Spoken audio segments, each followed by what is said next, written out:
Hi అండి, నమస్తే. నేను మిస్ట్రీ వెంకట్ సార్. ఈరోజు మనము ఒక బిగ్ బ్రేకింగ్ న్యూస్తో మీ ముందుకు రావడం అనేటువంటిది జరిగింది. అయితే మనకు మార్చి 19వ తేదీన ఆంధ్రప్రదేశ్ ప్రభుత్వము జాబ్ క్యాలెండర్ ఇచ్చేటువంటి అవకాశం అనేటువంటిది ఉంది. అయితే ఈ జాబ్ క్యాలెండర్లో పోలీస్ కానిస్టేబుల్ లేదా పోలీస్ సంబంధించినటువంటి పోలీస్ రిక్రూట్మెంట్ బోర్డు ఎన్ని పోస్టులను రిక్రూట్ చేస్తుందనే అంశం మీద ఇటువంటిది రావడం అనేటువంటి జరిగింది. చూడండి, పోలీస్ రిక్రూట్మెంట్ 2026 అని చెప్పేసి మనం చూసినట్లయితే దీంట్లో దాదాపుగా సివిల్ కానిస్టేబుల్స్, చూడమ్మా, సివిల్ కానిస్టేబుల్స్ 954 పోస్టులు అనేటువంటివి ఉండడము, అదేవిధంగా ఏఆర్ సంబంధించి 986 పోస్టులు, అదేవిధంగా ఫైర్ మ్యాన్ 395. అంటే ఈ విధంగా మొత్తం కూడా గ్రాండ్ టోటల్ మనం చూసినట్లయితే 3000 కానిస్టేబుల్ పోస్టులు అనేటువంటివి ఉండేందుకు అవకాశం అనేటువంటిది ఉంది. అదేవిధంగా తర్వాత మనము సబ్ ఇన్స్పెక్టర్ చూసేసరికి మొత్తము 192 పోస్టులు ఉన్నాయి. దీంట్లో సివిల్ అనేటువంటివి 65, అదేవిధంగా ఏఆర్ఎస్ఐ అనేటువంటివి 80. దీంట్లో ముఖ్యంగా మనం చూసినట్లయితే చూడండి, ఇక్కడ ఇంకొక ముఖ్యమైన అంశము ఎక్సైజ్ కానిస్టేబుల్ కూడా చాలా మంచి పోస్ట్ ఇది. ఎక్సైజ్ కానిస్టేబుల్ అనేటువంటిది, ఈ ఎక్సైజ్ కానిస్టేబుల్ కూడా 400 అనేటువంటిది ఇవ్వడం జరిగింది. టోటల్గా మనకు మొత్తం మీద మనం చూసినట్లయితే ఈ పోలీస్ రిక్రూట్మెంట్లో మనకు టోటల్ పోస్టులు వచ్చేసరికి 3192 అని చెప్పేసి ఇచ్చారు. ఇది అఫిషియల్ అయితే కాదు, ఇది ఇంకా అంటే ఇప్పుడున్నటువంటి ఖాళీల ప్రకారము, వాళ్ళు పేపర్లో వచ్చినటువంటి అనౌన్స్మెంట్ ప్రకారము, వాళ్ళు మనకిచ్చినటువంటి ఆ నివేదిక ప్రకారము తయారు చేసినటువంటి, అంటే ఇలా ఉండొచ్చు, ఇన్ని పోస్టులు ఉండొచ్చు అనేటువంటి ఒక అంచనా మాత్రమే. ఇది ఖచ్చితమైనటువంటి ఇన్ఫర్మేషన్ అయితే కాదు. అయితే ఈ పోస్టులను రేపు పెరిగేటువంటి అవకాశం కూడా ఉంది.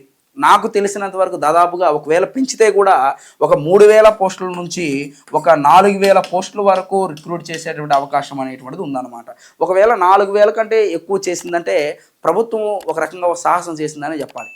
అంటే ప్రభుత్వం అనేటువంటిది ఇప్పటి వరకు ఇచ్చినటువంటి షెడ్యూల్ ప్రకారం మనం చూస్తే దాదాపుగా 3192 పోస్టులు అనేటువంటివి మనకు అనఫిషియల్గా మనము చూపించడం జరిగింది. అంటే మనకు వచ్చిన ఇన్ఫర్మేషన్ ప్రకారము 3192 పోస్టులు అని చెప్పేసి ఇవ్వడం అనేటువంటి జరిగింది. ఈ 3000 అనేటువంటివి రేపు 4000 అయ్యేటువంటి అవకాశం కూడా ఉంది. కాబట్టి అభ్యర్థులు అనేటువంటి వ్యక్తులు నిరుత్సాహపడకండి, ఈ ప్రిపరేషన్ అనేటువంటిది కంటిన్యూ చేయండి.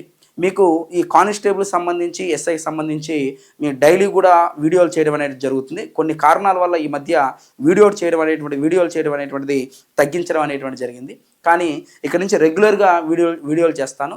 ఖచ్చితంగా ఈ కానిస్టేబుల్, ఎస్ఐ అభ్యర్థులు ఎవరైతే ఉన్నారో వాళ్ళు మీకు ఏ సందేహం వచ్చినా సరే నన్ను అడగచ్చు. అదేవిధంగా మీకు సంబంధించినటువంటి వీడియోస్ను కూడా, మీ ప్రిపరేషన్ ప్లాన్ కూడా ఎలా చేయాలి, అదేవిధంగా సబ్ ఇన్స్పెక్టర్ ప్రిపరేషన్ ప్లాన్ ఎలా ఉండాలి అనేటువంటి అంశాలని చెప్పడం అనేటువంటిది జరుగుతుంది అనమాట. కాబట్టి నా అనుభవం మీకు ఖచ్చితంగా ఉపయోగపడుతుంది అనుకుంటున్నాను. దాదాపుగా ఈ 12 సంవత్సరాల నుంచి కూడా నేను ఈ ఎస్ఐ కానిస్టేబుల్ అభ్యర్థులు కానీ, గ్రూప్ 2 అభ్యర్థులు కానీ, డిఎస్ఏ అభ్యర్థులు కానీ ఈ హిస్టరీ అనేటువంటిది బోధిస్తూ ఉన్నాను.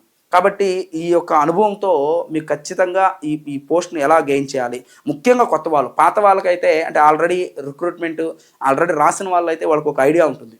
ముఖ్యంగా కొత్త వాళ్ళు ఎలా ప్రిపేర్ అవ్వాలి, అలాంటి ప్రణాళికను కూడా నెక్స్ట్ వీడియోలో మీకు అందించేటువంటి ప్రయత్నం అనేటువంటిది చేస్తాను. కాబట్టి మీరు నిరుత్సాహపడాల్సిన అవసరం ఏమీ లేదు. ఈ పోస్టులు ఇంకొన్ని కూడా పెరిగేటువంటి అవకాశం ఉంది. అప్పుడే మీరు ప్రిపరేషన్ ఆపకండి, ప్రిపరేషన్ ఖచ్చితంగా చేయండి. ఎందుకంటే ప్రతి సంవత్సరం కూడా జాబ్ క్యాలెండర్ ఉంటుందంటున్నారు. కాబట్టి మీకు ఈ సంవత్సరము జరిగినటువంటి కూడా ఉపయోగపడేటువంటి అవకాశం ఉంటుంది. కాబట్టి ఈ పోస్టులు అనేటువంటివి అనఫిషియల్ మాత్రమే. ఇంకా తేలాల్సిన అవసరం ఉంది. మార్చి మనకు 19వ తేదీ అంటే ఉగాది రోజున మనకు క్లియర్గా ఎన్ని పోస్టులు ఉన్నాయని చెప్పేసి ఇస్తారనమాట. కాబట్టి ఇప్పటివరకు ఇది మనకు ఇప్పుడు వచ్చినటువంటి అనఫిషియల్ న్యూస్గానే మనం చూడాలి. కాబట్టి మీ ప్రిపరేషన్ ప్లానింగ్ సంబంధించి నెక్స్ట్ వీడియోస్ కూడా నేను మీకు చేయడం అనేటువంటి జరుగుతుంది. ఓకేనండి, all the best, thank you.